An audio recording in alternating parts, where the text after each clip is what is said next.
Now, style is back, dashing debonair is back, because James Bond is actually coming out with 2 games. Style never went out, Randy. Style never went out of Classic fashion. fashion. It's high, classy as hell. Exactly, and you know, we had Cause actually check out both Bloodstone and GoldenEye, the 2 Bond games coming out from Activision later this year, and for this preview we decided to dress them up in a Saints Row tie, which makes sense. Exactly. Yeah, of sorts. Yeah, go ahead. Give us a bit of a recap. Where do these games fit into the universe? Alright, so I'll start off with Bloodstone because that is the new IP here. Bloodstone is a completely brand new story. It's being worked on by the guys who did Project Gotham Racing and Blur, so Bizarre Creations. And it's sort of like a departure for them? Yeah, a little bit. I mean, there's a very big driving element in the game, but there's also a third-person shooting element as well.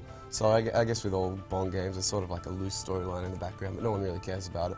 But this one is all about like terrorists trying to steal British biological weapons and you stopping them. Those crazy terrorists. And GoldenEye is just basically GoldenEye. Yeah. GoldenEye, right? Exactly. Yeah, Activision are calling it a sort of like a reimagination of GoldenEye for the Nintendo 64. So it very heavily feels like the old school GoldenEye, but it has modern FPS elements like perks and that sort of stuff, and it just feels like GoldenEye with better graphics in a way. So let's start with Bloodstone again then.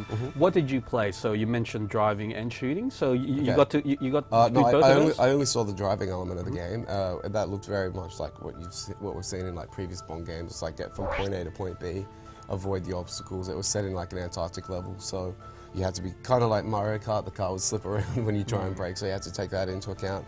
But I actually played a level which I think it was set in the Congo, so it's in the jungle and you're running around shooting terrorists, and it definitely feels like what a game with the new Daniel Craig Bond feels like.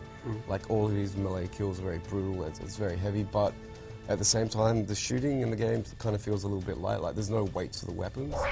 So you mentioned, I guess, Mario Kart in the driving section. So do you get like abilities for your car? Do you get like machine guns or rocket launchers or anything like that? Blue mushrooms? Are they blue mushrooms? Nothing that I saw, but there's definitely enough obstacles in the way that you're sort of spending a lot of time driving, not conservatively, but looking at what's ahead of you, trying to take into account how that's going to affect the tire grip and slide you around the map. What about GoldenEye on the Wii? We saw it at E3, it was announced there. They gave us a quick look at the multiplayer. Did they show anything new this time? So they showed a little bit of the perks in the multiplayer, so they had like sticky grenades and paintball mode. And then they also showed a single player level of the game, which I think was from Gamescom. You're in a tank, so it's sort of like the reworked version of the tank level in GoldenEye 64. You're going through a city, blowing buildings up, shooting at helicopters, so you have the main tank machine gun, the tank turret, and then you also have heat-seeking missiles, which are really effective for taking down helicopters because these guys have like an unlimited amount of helicopters just to throw a Bond. So I assume you guys both played the original GoldenEye, right? So Cos, how did this actually feel compared to the original? It's kind of weird because like even though it's set like some of the levels are very close to being identical to the old school game, none of the weapons really look the same. So it's kind of like there's this kind of weird vibe about it. But like it's definitely like the old school radial for the health system's still there, and it still very much feels like GoldenEye for the 64. Well, that sounds pretty exciting. When are these games out, mate? 007 GoldenEye is out on November 3 for the Wii, and that's the same date that James Bond 007 Bloodstone comes out as well.